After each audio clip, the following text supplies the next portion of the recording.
We have Volkswagen Golf 5 today from 2004. The problem is it starts, it runs, but when you park somewhere and you want to start it again, it doesn't want to start anymore.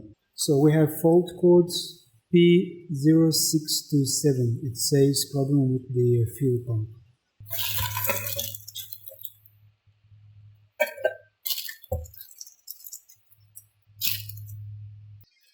We are going to change the whole unit.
Now before you start the car, just switch it on, switch it off a few times.